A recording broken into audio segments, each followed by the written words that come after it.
Soy Cecilia Domínguez Luis y soy profesora jubilada, además escritora.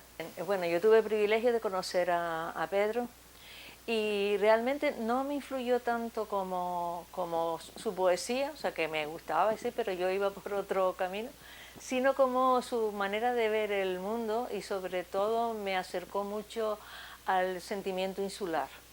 Y aparte de eso, yo creo que fue un gran apoyo, fue mi primer gran apoyo en el camino de la poesía. Entonces él fue el que me animó a seguir y además me gustaba de él sobre todo su honestidad como persona, ¿no? Y ese defender sus ideas hasta el final.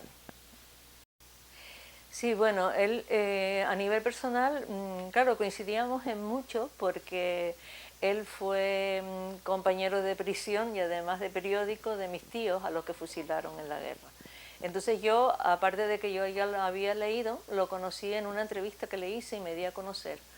A partir de ahí pues ya tuvimos muchísima complicidad porque compartíamos ideas sociales, ideas políticas e ideas sobre la literatura, ¿no?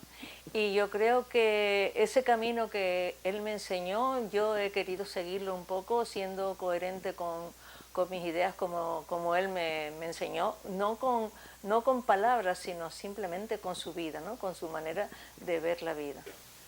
Sí, bien, la condición insular es muy importante porque yo creo que eso ya lo descubrieron Gaceta de Arte, donde precisamente estaba Pedro, ¿no?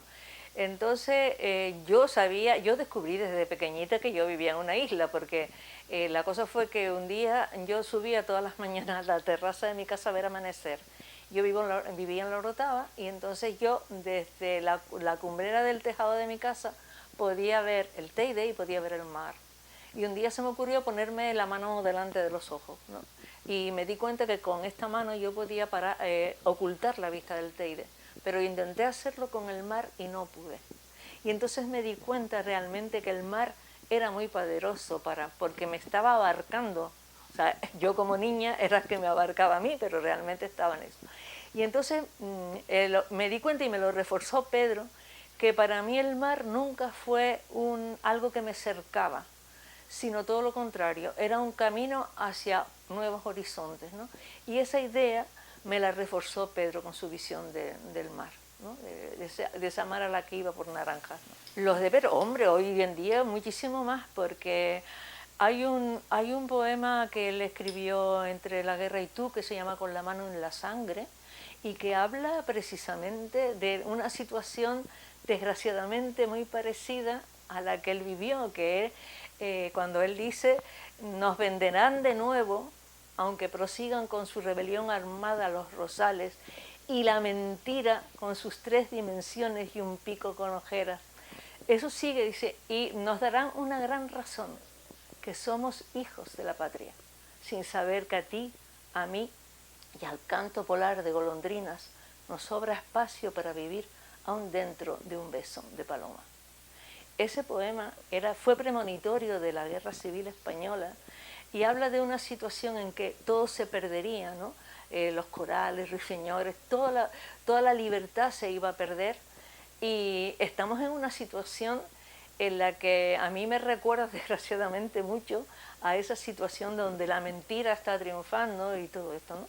Y yo creo que después, aparte de eso, él tiene un tipo de poesía que aparte tiene imágenes surrealistas, pero él sobre todo tiene una imagen muy humana y muy social. Y esa imagen social de el ayudar a otros, el ver cómo el mundo se iba deshumanizando, está todo en la poesía de Pedro. Hombre, yo creo que hubo un antes y un después, ¿no? O sea, él vivió los aires de libertad de la República y de repente esos aires de libertad se vieron coartados. Y no solamente eso, porque él estuvo en un campo de concentración. El ser prisionero, el estar condenado a muerte y escapar por los pelos, desde luego, tiene que condicionar. De todas maneras, esa visión que tenía él de lo humano no cambió, sino que se reforzó con la guerra. O sea, él siempre fue un optimista en cierta manera, ¿no? Y quería defender que el humano siempre lucharía por esa libertad que a él le arrebataron en su momento, ¿no? Porque él muere en el 81 y su obra completa sale en el 86. Luego él no pudo ver toda su obra, sobre todo la más comprometida, no la vio publicada. Y claro, esos aires de libertad por eso quedan ahí resonando, aunque él no los pudo ver. Afortunadamente sí pudo ver la transición, o sea, pudo ver la muerte del dictador y vivió unos años más. O sea que entonces yo creo que él ya murió con esa esperanza de que todo iba a la libertad que él había perseguido. A mí, bueno, claro, es que ahí entran mucho los gustos particulares de cada uno. A mí me gustó mucho Entre la guerra y tú, Entre cuatro paredes, Transparencia fugada. Claro, son obras completamente distintas. La obra realmente surrealista de Pedro es Dársena con despertadores, que a mí me gustó por eso, ¿no? Porque era un mundo onírico totalmente.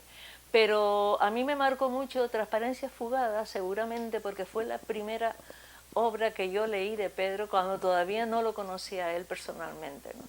Pero yo también está Elegías muertas de hambre, o sea, hay mucha obra de Pedro con la que yo me quedaría, pero entre Transparencia fugada y Entre la guerra y tú son las dos que más me han marcado, ¿no? Sí, surge de un poema de él que se llama, a ver, A voz en cuello, que decía: contra viento y marea amo la libertad.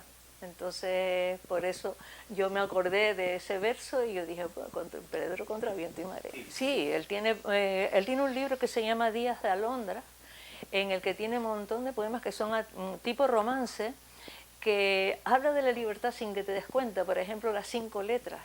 Un día se escaparon las 5 letras y entonces la maestra las fue a buscar y una se fue por un lado. O sea, ahí hay una libertad. Y la alondra de los dos gatos, que un gato se mira en el espejo y claro, no sabe que es su propia imagen, y entonces no sabe, y al final no sabía si el gato era él o era el que estaba detrás del espejo. Hay poemas muy buenos que se...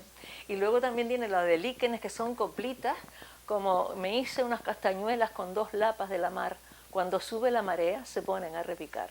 Entonces son cositas que a los niños les puede llegar muchísimo, sí. Y lo mío tiene mi actividad es, aparte de unos talleres, es un libro bueno, es un libro en el que se dirige a los niños y habla de su biografía. Él habla en primera persona y habla: yo me pasó esto, y entonces con un lenguaje muy asequible el niño se entera de cómo fue la vida de Pedro, y además con unos dibujos muy bonitos en Areme Melián y que se van a presentar en esas jornadas.